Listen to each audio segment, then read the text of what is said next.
saura le nom du... Tout à l'heure, là, il va l'annoncer. Pascal Pro, paraît-il. Non, Le Pascal Pro. Arrêtez. Non, mais a priori, ça va pas être le nom d'une personnalité, c'est plus non le redoutable ou le... Ah non, ça c'est pour les sous-marins. Le Fennec. Les porte-avions, c'est des noms. Ah, vous pensez qu'on va avoir un nom? Ah oui, il y a eu Clémenceau, il y a eu des noms. On a eu combien? Le redoutable, c'est un sous-marin. Destienne-d'Orve. Ou Delattre. Mais Destienne-d'Orve, c'est un nom évidemment très prestigieux. Mais le Beltram. Ça serait très bien. Le Arnaud Beltrame. Oui, mais Arnaud Beltrame, ça aurait de l'allure. Oui, évidemment, mais convenez que... Leclerc, non, parce qu'il y a déjà les chars. Oui. Puis il y a les magasins. Oui. Puis il y a Michel-Édouard. Le Auchan. Et puis il y a Charles de Gaulle. Le Auchan. Bon, non, mais bon, il est 16h04. Voilà, ils sont pas très. Émilie, c'est votre flash, c'est votre moment. La catapulte. C'est vrai que la catapulte nous a perturbés. Donc 4 personnes ont été mises en examen après la découverte en début de mois de 6 téléphones portables dans le quartier d'isolement de la prison d'Aix-Luynes, des téléphones découverts juste avant le transfert d'un des chefs présumés de la DZ Mafia. Le Sénégal réclame une enquête internationale pour des soupçons de corruption. Après le retrait de son titre de champion de la Coupe d'Afrique des Nations au profit du Maroc, la finale avait été émaillée d'incidents. La fédération sénégalaise annonce faire appel de cette décision qu'elle juge inique. C'est invraisemblable ça. C'est unique au monde. C'est-à-dire que moi j'aime le football depuis toujours. Une compétition aussi importante, gagnée sur tapis vert un mois après la finale, 2 mois. 2 mois après la finale, moi je vais demander que la France gagne contre l'Allemagne en 82 et que la sortie de Schumacher soit enfin validée. Sur Battiston. Exactement, bah oui. Écoutez, puisqu'on en est là, moi je vais faire une requête auprès de la FIFA. Et puis, 16h05. Pour finir, du foot ce soir, le 8e de finale, retour de la Ligue des Champions. Très bien hier soir. PSG-Chelsea. 3-0.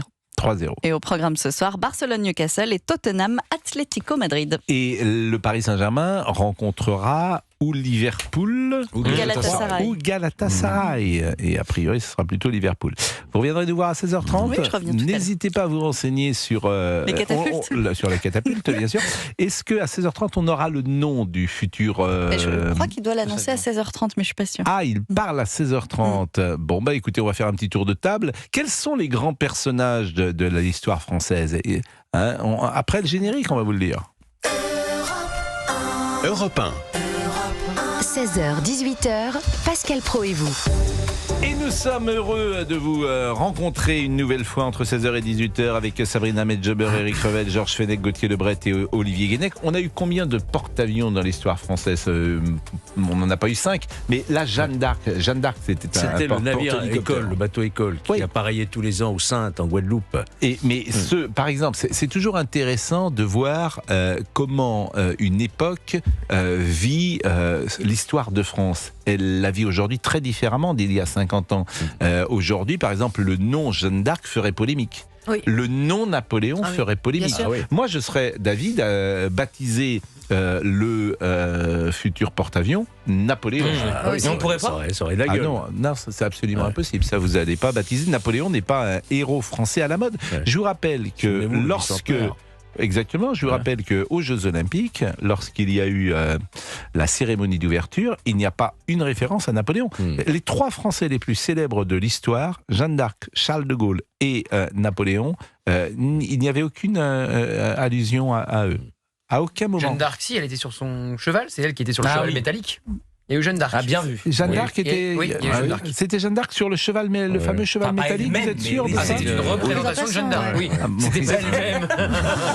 Elle a ressuscité spécialement pour l'occasion. Pour la cérémonie. En tout cas, le rapport à l'histoire convenait que chaque époque a ses héros. Bon, et quels sont les héros aujourd'hui? Je suis d'accord avec Quels sont les héros aujourd'hui? Ce sont plus des héros anonymes, j'ai envie de dire. Ce sont des héros qu'on redécouvre, et notamment des femmes. Et à juste titre, puisqu'elles ont souvent été oubliées dans l'histoire de France. Et elles rentrent au Panthéon. Exactement. Il y en a eu plusieurs sous Macron. Il y a eu Simone Veil, Joséphine Baker. Joséphine Baker. Mais alors, par exemple, on pourrait imaginer le Charles de Gaulle II. Pourquoi pas? Charles de Gaulle II. Ça serait le deuxième. C'est un roi de France, Charles de Gaulle II. Non, bon. Ou une suite de Non, mais est-ce que vous avez une idée, une indiscrétion? Le Beltrame, c'est une très bonne idée. le Beltrame, c'est Je très trouve que c'est une bonne idée. Je suis pas sûr que ce soit. Non, mais là, on est dans les supputations, Pascal. On l'a pas, non. J'espère que ça va pas être. C'est un héros français et vous avez raison. Et c'est un héros en plus. Le Mais vous avez raison. Mais vous avez héroïque raison. face au mal du siècle, en plus face à l'islamisme. Bien Tout sûr, à fait. Vous avez raison. Très fort. Olivier Guénec, est-ce que vous avez un nom à nous suggérer? Mais il connaît personne. Un nom d'influenceur, de mais rappeur. comment vous pouvez vous laisser humilier? On dirait Jean-Luc Mélenchon en train de parler des dirigeants du Parti Socialiste. Non, on dirait Pascal Pro avec Georges Fenech. Non, mais ça va, c'est un ami, il a le droit. Vous êtes insupportable aujourd'hui. Il y a des jours, c'est comme les enfants. Vous savez ce qu'on disait quand on était enfant? Tu sens le vieux battu. Le vieux battu? Ouais, c'est une vieille expression. Les profs disaient ça. Vous sentez. Moi, j'avais un prof qui disait. Vous vous rendez Mais c'est compte? méchant, ça, non? Mais c'est plus que méchant. Oui, bah il va être méchant avec moi, là, t'as compris la séquence. Non, mais vous vous bonne rendez chance. compte?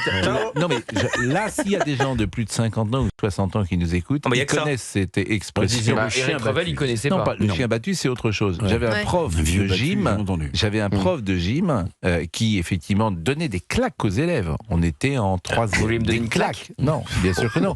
Mais il donnait des claques aux élèves et les parents ne disaient rien.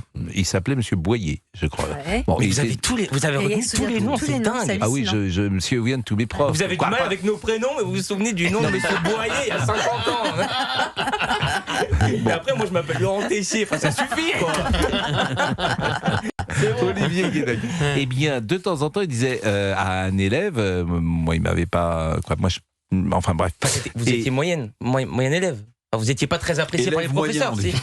Bah, moyen élève, ça va, oui. Non, Élève moyen moyen, élève, oui, ça oui. veut rien dire. Élève moyen. D'accord, ça va, c'est Mais bon, non, messieurs. enfin, j'avais des Vous êtes très comment dire, moyen, vous, à l'école. j'avais des matières où je pouvais être bon, mais j'avais surtout des matières où je pouvais être très mauvais. Par exemple, en chimie, j'ai jamais rien compris. Chimie et physique, ça c'était un science physique. J'ai fait seconde C, mais je comprenais rien. Mais tout ça pour dire que Seconde C. oui, bah à l'époque tu faisais les Seconde C, élèves. Première D, donc. Mais oui, Première non, B. première B. Ah oui, alors après, ça ouais. c'est Ah gâté. ben oui, ouais. parce Première B, qu'on ouais. te mettait B, dans c'était les. économie. Mais on te mettait. c'est En fait, c'était économie. pas vous qui c'était choisissais. les Ça maths. passe comme ça. Tu Ah ouais. apprenais l'allemand. Littéraire. D, Tu- c'était sciences nat. Tu apprenais l'allemand parce que les bons élèves, paraît-il, apprenaient l'allemand. Donc Oui, tu te en retrouvais en première langue, sixième, en en sixième. en allemand. J'ai fait 7 ans d'allemand, je sais même pas dire bonjour. En allemand. Mon grand-père n'a pas parlé à ma mère pendant 2 ans parce que son père avait été tué par les Allemands. Bon, bref. Et puis après, on te mettait en seconde C parce que t'étais pas trop mauvais en maths en troisième. Simplement, tu tombais sur les espaces vectoriels. Bon, on n'est pas là pour parler de ça. On n'est pas là pour parler de ça. Le vieux battu. Le Oui. vieux battu. Voilà, Ah oui, il y le avait un vieux prof, il battu. disait, vous sentez le vieux battu. Parce que pour quelqu'un qui... c'est vieux battu, ça veut bien dire ce que ça veut dire. Ah bon, ça, vous savez plus ce que ça veut dire. Mais si, ça veut dire que tu as eu une claque il y a très longtemps. Il y a très longtemps que le je vieux t'ai... battu. Bah, le D'accord. vieux battu. C'est L'ancien ça que ça veut battu, dire. quoi. Ouais, Oui. qui Pas l'ancien, c'est-à-dire que oui. la dernière fois qu'on t'a battu insupportable, Oui. parce que la dernière fois que tu as reçu une claque, c'était il y a très longtemps. Oui, c'est ce que je dis. Vous L'ancien sentez battu. le vieux battu. Tu es vieux et t'es un ancien battu, c'est ça ça? t'a Mais traumatisé. mais c'est ça. Mais Mais t'es pas c'est vieux, il exactement était ça. pas vieux, on avait 15 ans. Le dialogue. Non, mais... Le dialogue de sourds. Je veux dire, il disait aux élèves, vous sentez le vieux c'est battu. juste le blanc. C'est le syndrome des mauvais traitements. Il est 16h12, hein. Il reste 1h45. 16h12. Allez, on va marquer une pause. Bonjour Fabrice Lafitte. Bonjour Pascal Pro. Vous connaissiez cette expression? Non, je ne connaissais pas. Bon, Et vous avez compris l'explication? Moyennement, pour être honnête. Moi, j'ai Alexandre Omar, bonjour. Ah, le Comment jeune- ça va? Bah écoutez, très bien. Est-ce que vous connaissiez cette Mais expression? évidemment que je connaissais. Non mais sérieusement. Oui, vous non, la vraiment. Bon, et C'est puis que vous avez été, voilà, mais dans le temps, quoi, il y a longtemps. Il y a longtemps. Il y a jadis. Il y a jadis, ouais. Non, c'est pas ça. mais c'est pour montrer qu'il faut qu'on te retape en fait. Mais C'est oui. ça que ça veut Oui, dire. vous avez pas compris qu'il veut me retaper. C'est-à-dire que quand le prof Ah bah, dit j'avais pas ça, compris, alors. tu sens le vieux battu, Oui. ça veut dire il y a longtemps que t'en as pas pris une et tu vas en prendre une. Ah, bah là, c'est clair. Ah, mais au bout d'un quart d'heure. Je vous jure, mais vous êtes lourd. Hein. Non, J'ai non. j'ai du mérite Ça à fait faire pas une clair. émission comme Non, ça. non, non. Bon, je salue donc Alexandre Omar et puis Laurent Tessier qui est indispensable. Bonjour à tous. Bonjour Laurent Tessier. Jeune battu. Et on aime, et on aime. Oh bah je vous en prie. Non, mais vos fantaisies sexuelles ne nous intéressent Ah bon, pas. tout, hein. Non, il a dit et on aime. Ah, pardon. J'ai dit on. J'ai dit on. Ah, c'est ça. Ouais, C'est sur le crâne. C'est le masochiste. Non, mais arrêtez. Ah oui. Pardon, Ah ça m'a oui, les échappé. enregistrements en plus. Non, mais cette émission n'a C'est pour ça qu'il avait mal au dos. Bon, ça va, Laurent? Vous avez une idée pour le... L'édito? Non, pas pour le DITO, pour le porte-avions. Je vous ai envoyé un sondage qui a été publié sur le site du Figaro. C'est intéressant parce que le nom qui revient en premier à plus de 30% des votes, c'est Jeanne d'Arc. Eh ouais. Ben oui, mais Il y a déjà je trouve eu. que- mais oui, mais Jeanne d'Arc, c'est une bonne idée. Il y a déjà eu. Ben, vous m'avez dit que c'était le navire-école. Oui, mais qui a été désarmé maintenant. Oui, ben justement, on va le réarmer. Oui. Ça ferait pas forcément plaisir aux Anglais, mais Oui. bon, enfin, on peut compter sans eux. Hein. Ouais. Enfin, les Anglais, ils ont Trafalgar Square, ils ont Nelson, on dit rien, on a le droit d'avoir Jeanne d'Arc. Hein. Ouais. Bon, allez, On a déjà eu, Gauthier, Jeanne 16h14, d'Arc, et nous dit, parlons des c'était le municipales navire, parce des que officiers français. effectivement c'est chaud, ces municipales, à tout de suite. Que Sabrina Medjaber, Éric Revel, Georges Fenech, Gauthier Lebret et Olivier Guénec, les municipales, la campagne du second tour, Emmanuel Macron a mis en garde ce matin en Conseil des ministres contre les arrangements des partis avec les extrêmes des deux bords de l'échiquier politique. C'est d'ailleurs incroyable de renvoyer la France insoumise et le Rassemblement national. C'est irresponsable de la part du président de la République, mais ça a été évidemment sa ligne directrice. Ça n'a rien à voir. Ça n'a rien à voir. LFI n'a rien à voir avec le RN, d'ailleurs, qui n'est pas plus extrême que les Républicains ou qu'un autre parti. En revanche, LFI, la France insoumise, effectivement, est un parti aujourd'hui antisémite, en tout cas qui a eu des sorties antisémites et qui peut être un danger pour notre démocratie. Emmanuel Macron qui avait justement rappelé Madame Elisabeth Borne qui qualifiait le RN, en tout cas qui montrait, qui indiquait le fait que le RN était l'égal du FN. Emmanuel Macron avait repris Elisabeth Borne à ce sujet en disant exactement. Et Emmanuel Macron avait repris sa première ministre à l'époque, justement, vrai, à ça. ce sujet. Mais vous avez raison, mais qu'est-ce que vous voulez que je vous dise? Il est hanté, Emmanuel Macron, par habitudes, l'idée en fait. de donner les clés à Jordan Bardella. Donc si on se parle sérieusement, je veux qu'on me dise ce qu'il y a d'extrême dans le programme de M. Bardella. On peut ne pas être Moi, je suis pas d'accord. d'accord avec cette analyse. Je pense qu'il est hanté par l'idée de donner des clés à Édouard Philippe ou à Gabriel Attal, ce qui l'empêcherait de revenir 5 ans plus tard. Je pense que si les clés sont données à Marine Le Pen ou à Jordan Bardella, il se dira je pourrais revenir dans 5 ans. Non, Gauthier Lebret. Olivier Guénec, c'est lui. Gauthier Lebret. Mais c'est pas grave. Ici. Gauthier Lebret. Si c'est Jordan Bardella ou Marine Le Pen, il peut se dire je peux revenir dans 5 ans. Et surtout, qu'est-ce qu'il dira? Il dira regardez, moi j'ai fait 2 seconds tours, j'ai battu Marine Le Pen 2 fois. Je transmets le flambeau à Édouard Philippe et Gabriel Attal, ils sont incapables de les battre. Moi je les ai battus 2 fois. Je ne suis pas d'accord avec vous, je connais votre raisonnement, ça fait plusieurs fois que vous nous le dites. C'est quand même un échec terrible d'un président de la République au bout de 10 ans qui était venu pour remettre la France d'aplomb et combattre, disait-il, le Rassemblement national. Il pense à revenir. Il ne pourra pas revenir si c'est Édouard Philippe ou Gabriel Attal. Mais vous n'en savez rien et moi non plus. Ce sera beaucoup plus compliqué que si c'est le RN. Mais vous n'en savez rien et moi non plus. Ah bah si, de fait. Si c'est quelqu'un de votre camp, il voudra forcément se représenter. Mais si le RN réussit, donc vous n'en savez rien. Personne pour avoir la place pour se représenter. En tout cas, il y aura un espace politique à cultiver. Personne. Moi, je veux bien. On ne sait même pas ce qui va se passer demain matin. Vous êtes en train de me parler de 2032. Mais il pense à 2032 quand il est devant les jeunes avec Macron, c'est pas moi. Quand il dit j'aurai besoin de vous dans 5 ans, dans 10 ans, dans 15 ans. Gauthier. Convenez que donner les clés, le monde entier verra ce président de la République. La France, c'est pas n'importe quel pays. Mais il voulait donner les clés de Matignon à Jordan Bardella au moment de la dissolution. Il a fait la dissolution pour mettre Jordan Bardella à Matignon. Mais ça n'a rien à voir parce que justement, le calcul qu'il faisait, c'était le calcul jurisprudence Mitterrand 86-88, c'est-à-dire de récupérer, non pas avec Rocard, avec Chirac en 86-88, c'est-à-dire que vous avez une cohabitation de Mitterrand avec Jacques Chirac pendant 2 ans et Mitterrand est réélu en 88. C'est ça qu'il pensait faire. Il ne pouvait pas se représenter. Oui. Donc ça pouvait être la cohabitation Balladur qu'a donné ensuite Jacques Chirac.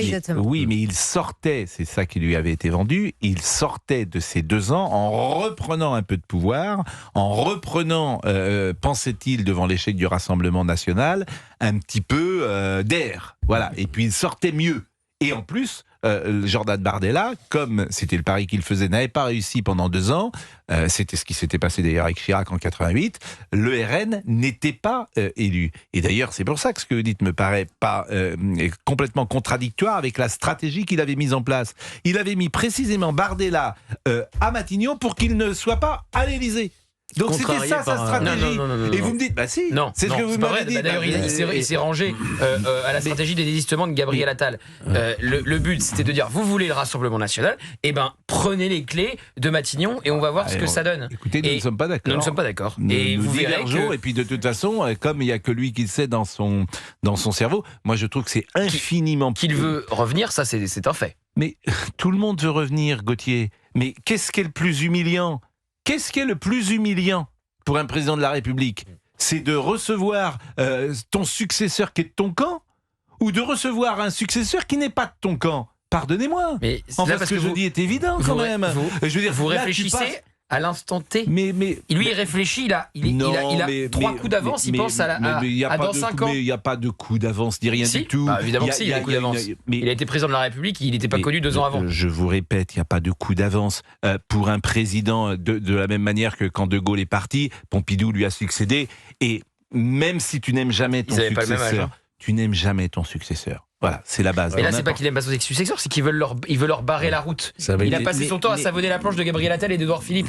Il veut leur barrer la route. Un moment pénible entre Sarkozy et Hollande, souvenez-vous. Nous ne sommes pas d'accord. Mais pour lui, moi, à mon avis, le moment le plus humiliant, ce serait d'être accompagné sur le tapis rouge de l'Élysée par Jordan Bardella ou par Marine Le Pen. Alors là, pour le coup, il aurait marqué la 5e République. Évidemment, vous imaginez.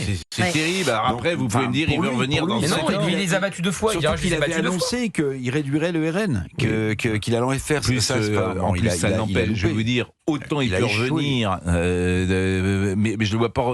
C'est pire de revenir quand tu as donné les clés au RN. Je pense que ça sera très difficile pour Emmanuel Macron après un échec de ce type. De revenir, personne n'a jamais réussi, mais en dehors de Trump aux États-Unis. Bon, le président, en tout cas, a l'air du Gérard Larcher. Il est 16h24. Vous voyez, on fait des digressions et puis on n'avance pas beaucoup. On est à la première page. On n'est même pas à la première page. On est à la première ligne. C'est intéressant.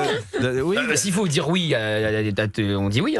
Mais non, il faut dire oui, vous avez raison. Moi je dis oui, vous avez raison. Pas de problème. On a fait un chouïa trop long. Et là, on n'a rien compris. On a battu dans les urnes, c'était battu par une claque. On a fait un chouïa trop long. Vous avez raison. Avec M. Boyer. C'est vous qui avez raison.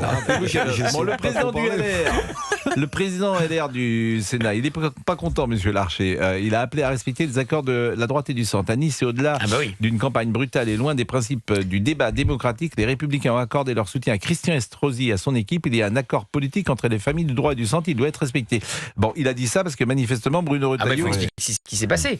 Donc, il y a un second tour, comme vous le savez, entre Christian Estrosi et Éric Ciotti, et avec la candidate de gauche qui se maintient. Donc, c'est une triangulaire. Alors que la candidate de gauche, on lui a demandé de se retirer. Enfin, Sébastien Lecornu a appelé Olivier Faure et Marine Tondelier pour qu'elle se retire pour essayer de faire battre Éric Ciotti. Et ce matin, Bruno Retailleau est en interview avec Apolline de Malherbe et elle lui demande: Éric Ciotti, Christian Estrosi, vous votez qui? Et il dit: je choisis pas. Alors que Christian Estrosi a été investi par les Républicains. Il a dit, il fait une campagne trop à gauche au second tour, une campagne communautariste. Je ne choisis pas. Ça a provoqué du remous chez les Républicains. Xavier Bertrand a tweeté contre Bruno Retailleau, évidemment. Michel Barnier a tweeté contre Bruno Retailleau. Et donc Bruno Retailleau a ensuite fait un tweet pour un peu rétro-pédaler en disant: c'est aux Niçois de choisir, mais je ne soutiens pas pour autant Éric Ciotti. Parce qu'Éric Ciotti s'est évidemment félicité que Bruno Retailleau lâche Christian Estrosi. Voilà. Donc vous savez, cette pétaudière a du bon. Parce que là, c'est une totale pétaudière. Je me mets à la place des électeurs LR, Georges, ou des militants LR. Alors là, une chatte n'y retrouverait pas ses petits. Mais ça a du bon parce que moi, à mon avis, on est proche d'une union des droites. On est proche. Bah oui, non. Je suis complètement d'accord avec vous. Cette formule. L'union des électeurs. L'union des électeurs. C'est juste, ça veut dire. Bah oui, mais ça pourrait passer. Moi, c'est la pétaudière, ça m'a perdu.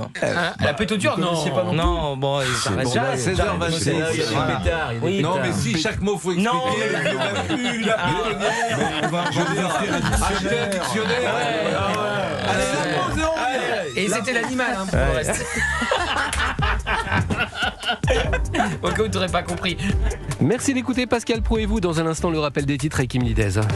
Sabrina Medjeber, Eric Revel, Georges Fenech, Gauthier Lebret, Olivier Guénec. Merci Émilie Lidez, vous revenez à 17h. Europe 1. 16h, 18h, Pascal Pro et vous.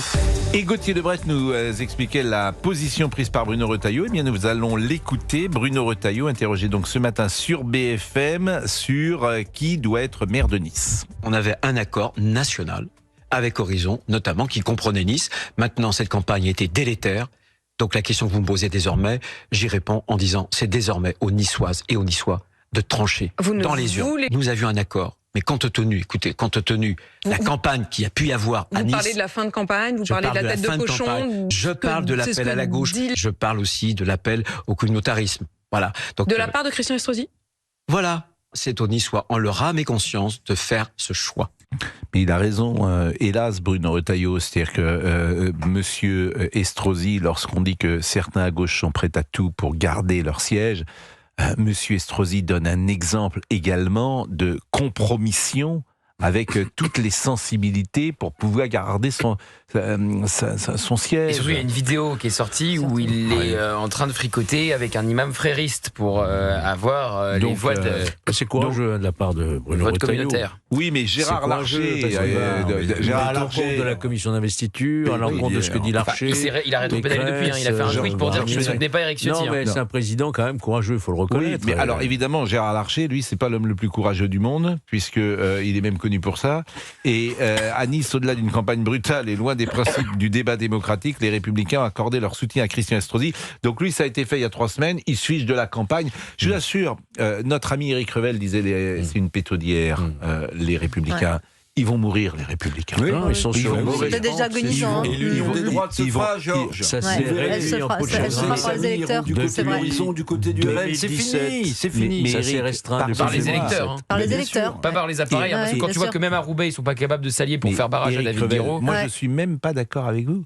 C'est-à-dire qu'il n'y aura même pas union des droites. Simplement, tous les électeurs de droite, ils vont aller au RN. Voilà, il y aura union des électeurs.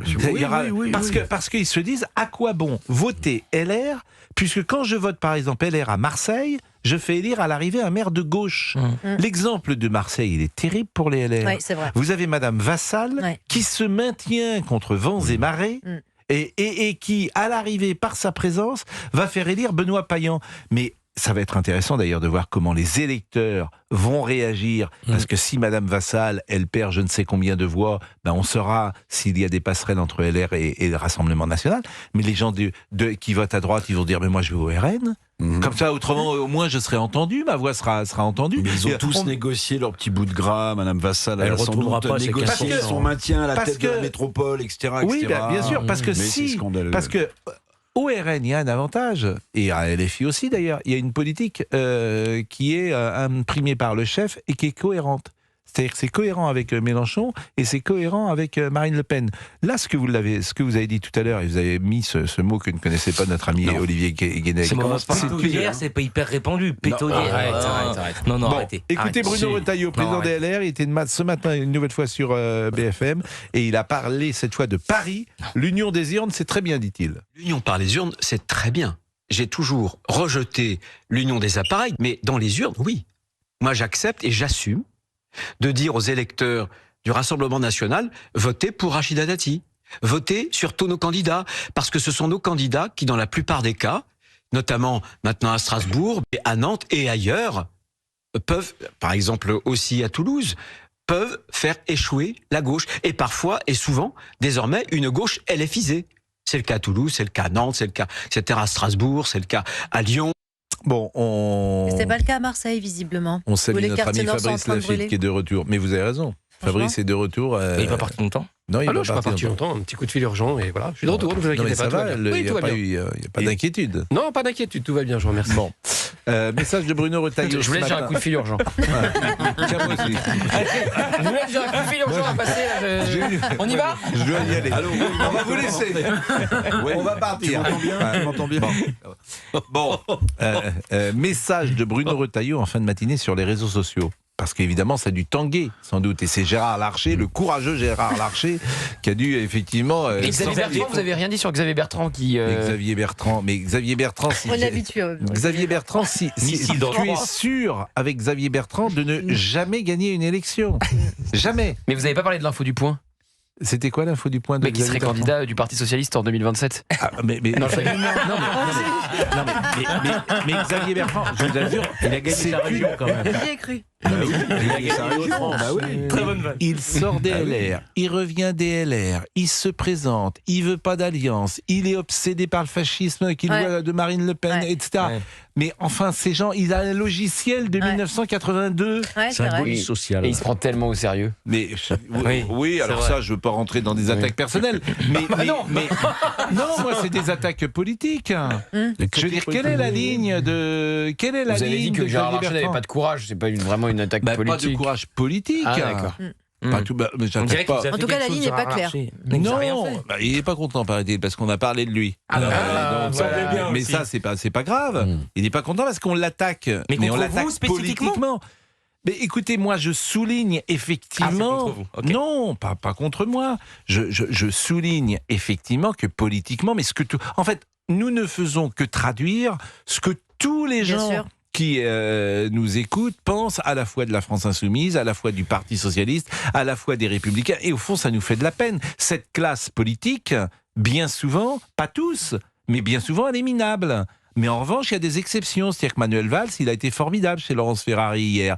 Monsieur De Sertine à Bordeaux, il est formidable. Sans rien demander. Alors, il a surpris. Alors vous savez qu'il a surpris tout le monde. Oui, mais parce qu'il devait y avoir une alliance avec Thomas Cazenave, qui est le candidat macroniste, qui va sans doute être le nouveau maire de Bordeaux, avait proposé une alliance pour qu'il ait la métropole, ce qui est pas rien, et que lui prenne la mairie. Thomas Cazenave, il a refusé. Et à la grande surprise, il n'a pas déposé sa liste sans rien dire à personne à 18h en préfecture. Et ça, c'est énorme. Pour quelle raison ? Parce qu'il l'a dit, je l'ai entendu ce matin sur Europe 1, il a dit je peux pas gagner. Non, il a dit je peux pas gagner. Il a fait toute sa campagne, Philippe de Sertine, sur l'idée que les étiquettes de parti, les magouillages, j'en avais ras-le-bol. Donc, c'est tout à son honneur. Non, mais c'est je ne peux pas gagner. Et pareil, Sarah Knafo, hier, elle s'est retirée. Donc, il y a des gens qui font honneur à la politique. Mais il y a effectivement, il y a les collabos, il y a les nuls, il y a les traîtres, il y a... Alors, on va pas mettre des noms dessus. On va pas mettre des noms dessus parce que ça serait insultant. Ça fait déjà beaucoup de monde. Hein. Mais ça serait insultant. Mais oui, c'est les collabos. Ça fait beaucoup quand tu vas avec la France Insoumise, ça s'appelle comment ? C'est les collabos. Et François Hollande. Hein. Alors, je mets pas de mots, moi, dessus. Parce que je ne tiens pas à avoir un procès. Mais effectivement...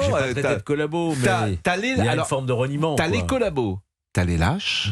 T'as les lâches. C'est quoi être lâche ? C'est ceux qui pourraient parler, et puis ils disent mais non, c'est pas le bon moment. C'est jamais le bon moment pour les lâches d'intervenir. C'est jamais le bon moment. Je les connais, la psychologie des lâches. Mais non, c'est trop tôt. On va pas le dire maintenant. Et puis ça ne sert à rien. Et puis pourquoi je prendrais des coups ? Et puis je suis tout seul. Et puis voilà. Mais on voit. On comprend dans des temps difficiles ce qui a pu se passer en France. Les lâches, c'est les pires. Alors qui sont-ils les lâches ? Les artistes. Vous les avez entendus faire une tribune ? Les journalistes. Vous les entendez parfois souligner le deux poids deux mesures ? Qui ne dit mot consent. Eh bien oui, qui ne dit mot consent. Oui. Voilà, c'est bien. Moi, je pense qu'ils sont pas Pierre qui roule n'amasse pas mousse. Vous avez raison, Georges. Vous avez raison. Il est 16h42. J'ai compris. Il est 16h. La pluie, le beau temps. Voilà. Donc vous avez les collabos, vous avez les lâches, vous avez les nuls, vous avez les traîtres. François Hollande, c'est extraordinaire. François Hollande, il dit faut pas d'alliance avec LFI. Il y a son meilleur ami à Tulle qui s'allie avec LFI et qui dit qu'il a eu l'autorisation de François Hollande. Mais est-ce que quelqu'un va dire sur un plateau de télévision à Monsieur Hollande, lorsqu'il passe à quelle époque, lorsqu'il vient à Quotidien en Majesté, où il fait rire tout le monde avec ses plaisanteries de garçon de bain, est-ce que quelqu'un va le reprendre ? Est-ce que quelqu'un va le reprendre ? Non. Au contraire, on l'a Est-ce que quelqu'un va lui dire monsieur, vous avez donné votre quitus à vous allier à votre ami qui s'allie avec un parti antisémite, factieux. C'est pas grave, il a dit l'union, François Hollande. Donc voilà, on a cette classe politique, on n'a pas de chance. Mais on n'a pas de chance, mais quand il n'y a pas de chef, c'est ça dommage. Quand il y a un chef, quand le suzerain est grand, et on l'a vu avec De Gaulle, mais là c'est quoi au fond ? C'est les partis. En fait, quand vous lisez De Gaulle, quand vous lisez Mémoire d'Espoir, le régime des partis. Exactement. C'est les partis. Les partis leur magouillent. Pour eux, ils pensent qu'à eux, les partis. Et c'est un drame, les partis, dans la vie politique française. On ne peut pas s'en passer. Oui, vous êtes un... Ça structure la vie politique. Ça vous a fait vivre. Ça te fait ça vous a fait vivre pendant quelques... Oui, je suis désolé, moi je suis gaulliste. Oui. Voilà. Oui, mais De Gaulle avait créé lui-même son parti. Hein, oui, le parti de Gaulle. Il était tout seul. 16h44. C'était la France. C'était la France, monsieur. Hein, ça va, Georges? L'UDR. Oui, bien sûr. Comment ça se passe, les canapés? Ils sont en pleine forme? Oui, j'ai mis, pour les protéger, des petits plaids dessus, vous voyez. Des chiens? Ah oui. Parce que vous avez les alliances entre la France Insoumise et le Parti Socialiste dans plusieurs villes. Les accords de la honte, comme on les appelle. Et on en parle avec Sabrina Madjaber, avec Eric Revel. Qu'est-ce que je dis? Madjaber, mais c'est pas très grave. C'est pire dans la vie, quoi. Voilà. Écoutez, franchement, Éric Revel, Georges Fenech, Gauthier Lebret, Revel. Voilà. Et Olivier Ganec.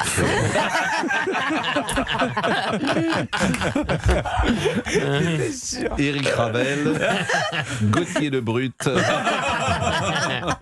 et Georges Fenech. Ah bah ça en ce moment Georges Fenech, pas tous les jours. Sabrina Medjaber. Excusez-moi. Georges Fenech. Ça va me rester là, attention. Ah oui, Georges Fenech. Georges Fenech depuis qu'il a ses nouveaux canapés. Quoi d'abord? Ah bah, ou plutôt qui? Bon, bon, est-ce que je peux vous parler de... Est-ce que vous pouvez être sérieux? Parce qu'aujourd'hui, j'ai l'impression que vous êtes... C'est vous qui dites Georges Fenech. C'est moi, vous excitez là. Bon, les alliances, donc, on les rappelle, les accords des fusions, notamment à Toulouse, Brest, Clermont-Ferrand, Nantes. À Nantes, il y a eu un débat hier soir, visiblement, où Madame Johanna Rolin était au sommet de son art. Elle a dit que Monsieur Chambard de Lehauve était le patriarcat, c'est ça? Exactement, était un viriliste. Un viriliste. Parce qu'il était représentant du patriarcat.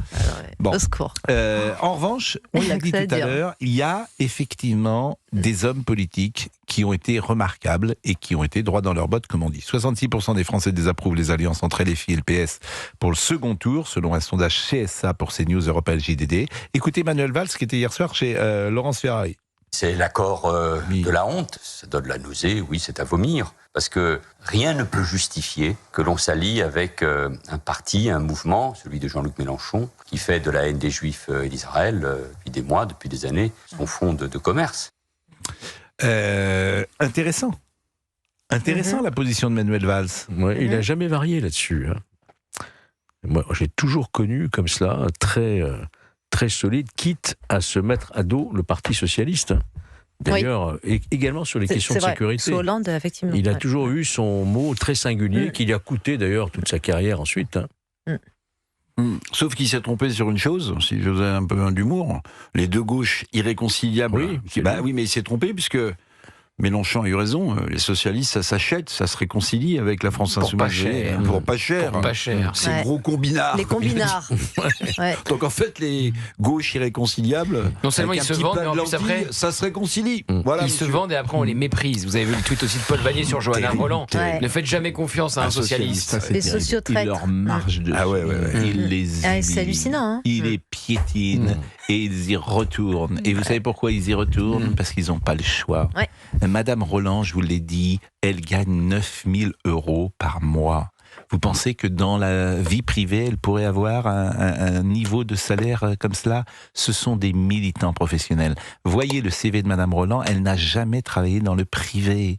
Donc ils vivent, et c'est vrai aussi à Rennes. C'est-à-dire qu'à Rennes, je crois qu'il y a toute une liste, c'est Florian Bachelier qui me disait ça, à Rennes, il n'y a personne quasiment qui a travaillé. Donc c'est presque existentiel pour eux. C'est-à-dire que si demain ça s'arrête, la politique, il n'y a plus rien. Ce qui n'est pas le cas de Foulque Chambard de l'eau, et c'est pas le cas souvent des gens qui s'engagent à droite. Ils ont un autre métier. C'est très intéressant d'ailleurs de voir que lorsque tu fais de la politique à droite, faut accepter parfois que tu descendes non pas dans l'échelle sociale, mais en tout cas dans tes revenus financiers, parce que tu as les possibilités de gagner mieux. Et par exemple, on pourrait parler d'Éric Zemmour. Éric Zemmour, il s'est engagé dans la politique. Je pense qu'il gagnait mieux sa vie lorsqu'il était journaliste, éditorialiste. Beaucoup mieux. Je pense. Oui, je pense. C'est le cas aussi dans ce cas-là pour Emmanuel Macron. Emmanuel Macron gagne beaucoup mieux que dans le privé. Hein. Quand tu es président de la République, le jeu en vaut la chandelle. Non, mais pour ses conseillers aussi. Moi, je connais des conseillers d'Emmanuel Macron qui gagnaient beaucoup mieux dans des boîtes mais alors là, privées de communication. Là, c'est encore autre chose parce qu'ils sont très jeunes et ils capitalisent sur un carnet d'adresses et sur une expérience. Voilà. Donc, c'est encore autre chose. Très jeunes, ils ont 45 ans. Ils sont pas plus jeunes que ça. Non, pas celui auquel je pense. Il y a eu des. Oui, effectivement, il y a un jeune et il y a quelqu'un qui a une quarantaine d'années. En tout cas, Madame Johanna Rolland, c'est existentiel pour elle. Il faut qu'elle soit réélue. Autrement, elle retrouve une vie qui ne sera pas exactement la même. Donc, ça compte aussi le niveau de vie. Donc ça, c'est la première chose. Donc, tu fais tous les accords possibles. Tu es prête à tout. C'est-à-dire, mais ça sera aux Nantais, en l'occurrence, de choisir. Alors, il y a M. Kerbrat qui est sur sa liste. M. Kerbrat, c'est le LFiste qui vendait de la drogue. Il y a de la chemsex à un mineur dans le métro, absolument. Et je le voyais ce matin faire... En fait, ce qui est terrible pour nous, parce que vous en rendez peut-être pas compte, Olivier, mais il y a 20 ou 30 ans, ces gens-là auraient été sortis de la vie politique définitivement. Tu faisais ça, tu revenais pas. Tu vends de la chemsex à un mineur dans le métro. De la drogue, pas de la chemsex. Chemsex, c'est la soirée. Oui, pardonnez-moi. Je ne suis pas aussi averti que vous sur ces questions. Non, on en a parlé pendant des semaines avec Pierre Palman. Ça, c'est pas bien, ça. Mais on vend pas de la chemsex. C'est pas une drogue, la chemsex, quoi. Donc voilà. Bon, écoutons Gérald Darmanin, ministre de la Justice, parce que lui a donné son avis aussi. Gérald Darmanin, terrifié par ce qui se passe à gauche, dit-il. Moi, je suis terrifié, comme beaucoup de Français, terrifié de ce qui se passe à gauche. Il ne faut peut-être pas nous prendre pour des imbéciles non plus. Ceux qui font des alliances avec la France Insoumise aujourd'hui, en toute connaissance de cause, c'est pas technique, c'est politique. Et ils perdent leur âme en le faisant. Jérôme Gage, député socialiste, ce matin sur France 2, que dit-il ? Il faut soutenir Emmanuel Grégoire et Benoît Payen. Il y avait une position claire, en tous les cas, moi je la prenais pour telle, et aujourd'hui il y a une sorte d'accommodement local. Je ne veux pas que, à Paris, Emmanuel Grégoire, qui fait une campagne remarquable, qui a été extrêmement précis sur le refus de l'alliance avec Sofia Chikirou, qui aujourd'hui doit faire face à une alliance de la honte entre Rachida Dati, avec le soutien implicite ou explicite de Sarah Knafo, et même Jordan Bardella qui appelle à voter pour Rachida Dati. Donc il faut qu'un candidat comme Emmanuel Grégoire il soit pleinement soutenu. Je pense évidemment à Benoît Payen, qui lui aussi a été admirable de clarté. Je pense même que les bons scores que les deux ont fait, c'est parce qu'ils avaient eu cette clarté d'emblée de dire il n'y aura pas d'accord avec la France Insoumise. Et puis Emmanuel Bompard, député de la France Insoumise, ce matin sur TF1. Écoutons-le également. Moi, je crois que la position qui est la position de la France Insoumise, elle était claire, y compris avant le premier tour. Vous étiez dans la tambouille dès le départ et eux, ils Non, pas dans la tambouille, dans la clarté. Et je pense effectivement que la position du Parti Socialiste est une position qui est absolument pas claire, ça c'est clair. Mais il me semble qu'il faut faire la distinction et que j'observe avec beaucoup de colère les prises de position, par exemple, de M. Hollande ou de M. Glucksmann, pour qui manifestement c'est indifférent de savoir si une ville peut basculer à gauche ou rester à droite. Voilà, ce tour d'horizon de ceux qui ont pris la parole. On pourra écouter François Hollande à 17h parce que ça nécessite quand même qu'on fasse un petit chapitre François Hollande. Parce que, mais oui, parce que c'est quand même... sur France Inter, c'est extraordinaire, c'est délicieux même. Mais exactement, c'est quand même un ancien président de la République qui a dit lundi pas d'alliance et qui mardi a dit le contraire. Je vous assure, on a beau aimer parfois la polémique, la politique, ce qui est notre cas parce qu'on aime la politique. Oui. Mais quand elle est à ce point dénaturée par des personnalités aussi importantes que François Hollande, qui au fond l'abîme. Il abîme son pays, qu'il s'abîme lui, mais il abîme son pays. Mais ce sont des propos rapportés, si j'ai bien compris. Hein. C'est pas des propos directs face caméra. C'est pas des propos c'est pas comme Olivier Faure. Hein. Olivier Faure, c'est face caméra. Oui, vous avez raison. Excuse-moi, c'est des propos rapportés, d'accord. Quand ton meilleur ami s'allie avec LFI alors que t'as dit qu'il fallait pas le faire. La réclame, madame, messieurs. 16h57 et on recevra Elie Moon tout à l'heure. Ça va être sympa. C'est fort. Ça va être vraiment bien, Elie Moon. Parce qu'à l'occasion de la sortie du film d'animation David qui sort en salle aujourd'hui, il double la voix du roi Akish.